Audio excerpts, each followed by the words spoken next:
नमस्कार, मैं प्रद्युमन जोशीला। दुनिया की सबसे बड़ी पार्टी मानी जाने वाली भारतीय जनता पार्टी अब भारत देश की जो सबसे पुरानी पार्टी है कांग्रेस, वो बन गई है। जी हां, भारतीय जनता पार्टी अब कांग्रेस बन गई है। इस वीडियो में हम आपको इसी विषय पर विस्तार पूर्वक बताएंगे।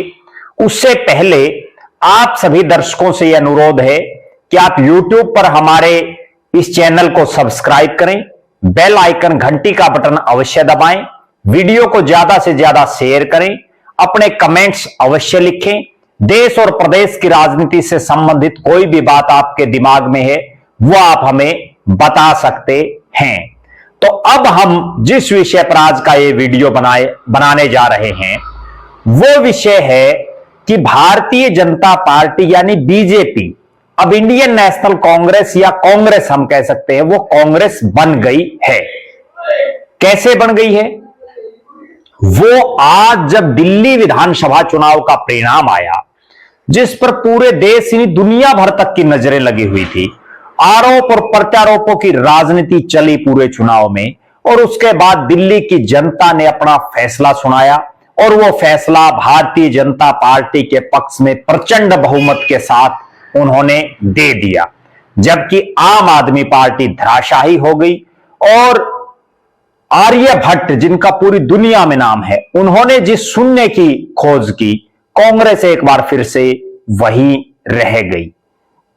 कुल मिलाकर के आज के इस वीडियो का जो संदर्भ है वो ये है कि एक दौर था 2000 से पहले का, आजादी के बाद जब पहला चुनाव हुआ देश में, और उसके बाद से सन 2000 तक जितने चुनाव हुए, देश में हुए या अलग अलग राज्यों में हुए, ज्यादातर बार कांग्रेस पार्टी ही जीती। कांग्रेस का विकल्प लोगों को बहुत कम समय राज में आ पाया। विभिन्न राज्यों में भी कांग्रेस जीती, कहीं कहीं क्षेत्रीय पार्टियां या कहीं कहीं जो है इक्का दुक्का जगहों पर अन्य जो राजनीतिक दल हैं उन्होंने जोड़ तोड़ करके, कहीं बीजेपी ने या शुरू में जनसंघ, उसके बाद भारतीय जनता पार्टी, कहीं अलायंस करके इस तरह की सरकारें चलती रही। लेकिन मूल रूप से कांग्रेस पार्टी ने 2000 तक देश और प्रदेश के में बहुत लंबे समय तक राज किया। आज 2014 के बाद वही स्थिति फिर से देश में आ गई है। उस समय कांग्रेस को हराना बड़ा टेढ़ी खीर था, आज भारतीय जनता पार्टी को हराना बड़ी टेढ़ी खीर है। उस समय भारतीय जनता पार्टी का कोई बहुत बड़ा वजूद नहीं था देश में, और आज कांग्रेस का भी कोई बहुत बड़ा वजूद देश में नहीं बचा है, देश के अलग अलग राज्यों में नहीं बचा है।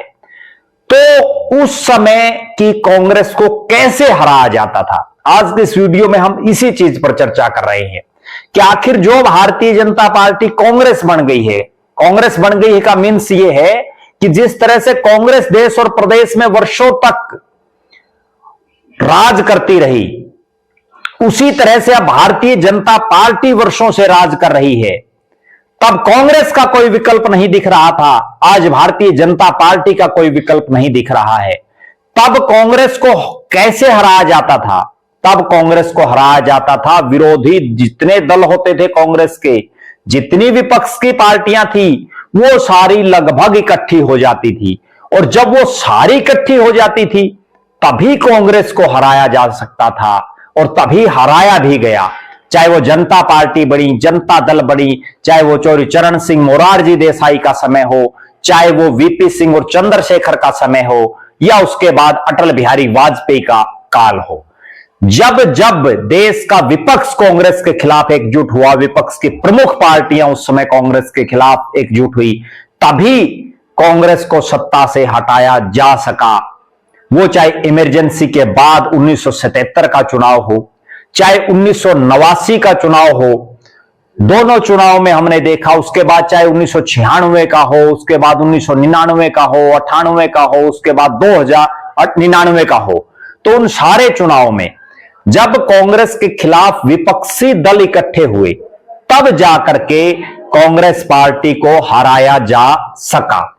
अलग अलग राज्यों की हम बात कर लें, चाहे हरियाणा प्रदेश की बात कर रहे, लंबे समय तक कांग्रेस ने राज किया और कांग्रेस को यहां तभी हराया जा सका जब कांग्रेस के खिलाफ जो दल है वो कहीं ना कहीं इकट्ठे हुए, चाहे वो चौधरी देवीलाल चौधरी, ओम प्रकाश चौटाला की पार्टियों का भारतीय जनता पार्टी के साथ यहां लाइंस रहा हो, चाहे भारतीय जनता पार्टी और हरियाणा विकास पार्टी चौधरी बंसीलाल की पार्टी का लाइंस रहा हो, तभी तो यहां से कांग्रेस को उखाड़ा गया।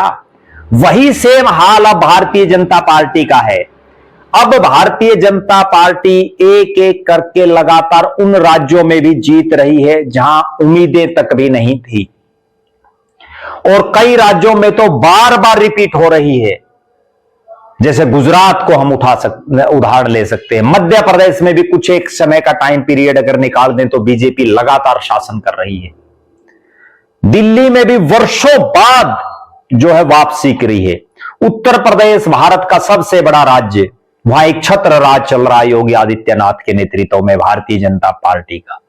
हरियाणा प्रदेश में पिछली 3 योजनाओं से भारतीय जनता पार्टी का राज है। देश के अलग अलग हिस्सों में बीजेपी उन राज्यों में भी अब अपने पांव पसार चुकी है, चाहे वो नॉर्थ इंडिया के राज्य हों या दक्षिण भारतीय राज्य, जहां कभी भारतीय जनता पार्टी का बहुत बड़ा वजूद आज तक नहीं रहा, लेकिन अब वहां से उनके सांसद भी जीत रहे हैं, वहां से उनके विधायक भी जीत रहे हैं। तो निश्चित रूप से सरकारें भी बढ़ रही हैं। निश्चित रूप से यह कहा जा सकता है कि आज भारतीय जनता पार्टी को कैसे रोका जाए। इस दिल्ली के चुनाव परिणाम के बाद एक चीज बिल्कुल निश्चित हो गई है कि अगर भारतीय जनता पार्टी को रोकना है, भारतीय जनता पार्टी को कमजोर करना है, तो बीजेपी के अलावा जो बाकी जो दल है, जैसे 1977 और 1989 में दल इकट्ठे हुए, जैसे एनडीए बना, उसी तरह से भले ही इंडिया बनाया हुआ है, लेकिन वो इंडिया वालों में आपस में जूतबाज रहे, आपस में लड़ रहे हैं सारे आमने सामने, इसीलिए तो वो हार रहे हैं।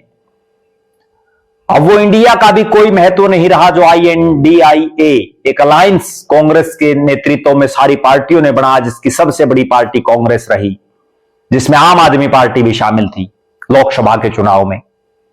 और उसका परिणाम यह रहा उस अलायंस का कि नरेंद्र मोदी जी जो 400 पार का नारा दे रहे थे, वो 240-41 के आसपास लुढ़क गए, और कांग्रेस पिछले 10 साल के बाद 99 पर पहुंच गई, वरना तो उनका उससे पहले विपक्ष का नेता भी नहीं बनता था। इसी तरह से जो बाकी INDIA, इंडिया गठबंधन की जो अलायंस में और पार्टियां हैं, उनको भी अच्छे खासी सीटें जीती हो। जैसे महाराष्ट्र का हम उदाहरण उठा सकते हैं, राजस्थान का हम उदाहरण ले सकते हैं, हरियाणा का हम उदाहरण ले सकते हैं। अलग अलग राज्यों में जहां जहां उन्होंने इकट्ठा लड़ा, वो मजबूती हासिल हुई। लेकिन अब दिल्ली में क्या हुआ? दिल्ली से पहले अलग अलग चुनाव लड़ा हरियाणा में विधानसभा का। अगर आम आदमी पार्टी और कांग्रेस हरियाणा में इकट्ठा अलायंस करती तो बीजेपी की सरकार नहीं बनती। इसी तरह से गुजरात में आम आदमी पार्टी ने अलग से चुनाव लड़ा, वहां कांग्रेस को बड़ा भारी डेंट मारा उन्होंने, और नतीजा यह रहा कि भारतीय जनता पार्टी लगातार अपराजय साबित हो रही है।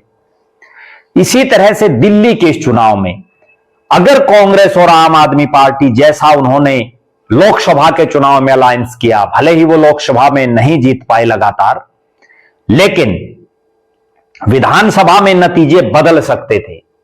15 के आसपास सीटें ऐसी रही जहां कांग्रेस सम्मानजनक वोट हासिल कर पाई, और उसी सम्मानजनक वोटों का ये जो है परिणाम साबित हुआ कि भारतीय जनता पार्टी की सरकार बनी और आम आदमी पार्टी को अब विपक्ष में बैठना पड़ेगा। पहली बार जब से आम आदमी पार्टी बनी, यह भी एक अजीब रिकॉर्ड बना है, जब से आम आदमी पार्टी बनी है दिल्ली में पहली बार वो विपक्ष में बैठेगी, वरना तो लगातार ही राज कर रहे थे अरविंद केजरीवाल, और उसके बाद अब आतिशी, लगभग 11 साल का कार्यकाल। तो अब जो मूल सवाल है, जो पूरे देश में, और जब से दिल्ली का परिणाम आया है तब से लगातार मेरे पास भी राजनीतिक लोगों के फोन घन घना रहे हैं एक ही बात की चर्चा है कि आखिर नरेंद्र मोदी के समय की जो आज की ये बीजेपी है, इसका तोड़ कैसे निकले, ये कैसे हार सकती है। तो उसका केवल और केवल एक फार्मूला है, जब तक देश की प्रमुख जो अन्य विपक्षी पार्टियां हैं वो एक साथ नहीं होंगी, एकजुट नहीं होंगी, राज तो तभी बनेगा ना। दिल्ली में भी तो तभी बनता जब 36 एमएलए आते। अब नहीं आए तो अब केजरीवाल जी तो विपक्ष विधानसभा में भी नहीं पहुंचे।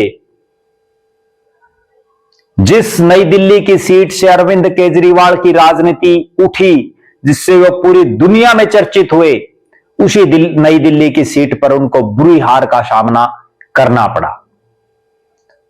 उनसे दूसरे नंबर के जो नेता हैं आम आदमी पार्टी में, मनीष सिसोदिया जो उप मुख्यमंत्री रहे, शिक्षा मंत्री रहे, वो भी हार गए।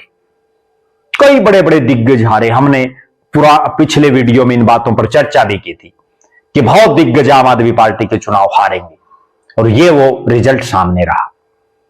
इसमें एक बहुत बड़ा कारण यह है कि यहां जो बीजेपी के इलायदा जितनी पार्टियां थी वो अलग अलग लड़ रही थी, उनकी ताकत बट गई। वरना तो अगर वोट परसेंटेज देखें तो बहुत ज्यादा डिफरेंस नहीं है। हरियाणा में भी बहुत ज्यादा डिफरेंस नहीं था, हरियाणा में तो लगभग बराबर बराबर थे। इसलिए एक बात कान खोल करके सुन लेनी चाहिए तमाम राजनीतिक दलों को, अगर भारतीय जनता पार्टी से मुकाबला करना है तो इकट्ठा होना पड़ेगा। अपने सब जो भी आपके मतभेद हैं, मनभेद हैं, उन सब को दरकिनार करके एक मजबूत अलायंस बनाना पड़ेगा, तभी आप बीजेपी का मुकाबला कर सकते हैं। वरना जिस तरह से भारतीय जनता पार्टी गुजरात में अनबीटन चल रही है वर्षों से, जिस तरह से देश में अनबीटन चल रही है, उसी तरह से धीरे धीरे सब राज्यों में सत्ता पर काबिज हो जाएगी, और उसके बाद आप विपक्ष में बैठने लायक भी जनता आपको सीटें नहीं देगी। ये तो एक चीज ये है कि आखिर बीजेपी को रोका कैसे जाए। अब दूसरी बात है कि बीजेपी बार बार क्यों सत्ता में आ जाती है, ऐसा क्या टॉनिक है भारतीय जनता पार्टी के पास जिससे वो लगातार जीतती रहती है।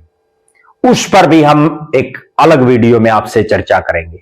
बहरहाल आज के इस वीडियो में यही मुख्य बिंदु है कि केवल इस एक फार्मूले से भारतीय जनता पार्टी की सत्ता को रोका जा सकता है, अगर ये विपक्षी पार्टियां चाहें तो। वरना भारतीय जनता पार्टी बाकी जो आगे और राज्यों में चुनाव होंगे उनमें भी फिर जीतेगी। मोदी जी भी चौथी बार फिर आ जाएंगे, भारतीय जनता पार्टी फिर चौथी बार फिर सरकार बना लेगी। केवल और केवल विपक्षी जो वोट हैं उनके बिखराव का फायदा भारतीय जनता पार्टी सीधा उठा रही है। बहरहाल आपका इस विषय में क्या कहना है, आप भी अपने विचार कमेंट्स के माध्यम से जरूर लिखें। आप लगातार हमारे साथ बने रहें। हमारे फेसबुक पेज को लाइक और फॉलो करें, यूट्यूब पर चैनल को सब्सक्राइब करें, बेल आइकन घंटी का बटन अवश्य दबाएं, वीडियो को ज्यादा से ज्यादा शेयर करें, अपने बहुमूल्य कमेंट्स अवश्य लिखें। बहुत बहुत धन्यवाद। आपका अपना प्रद्युमन जोशीला।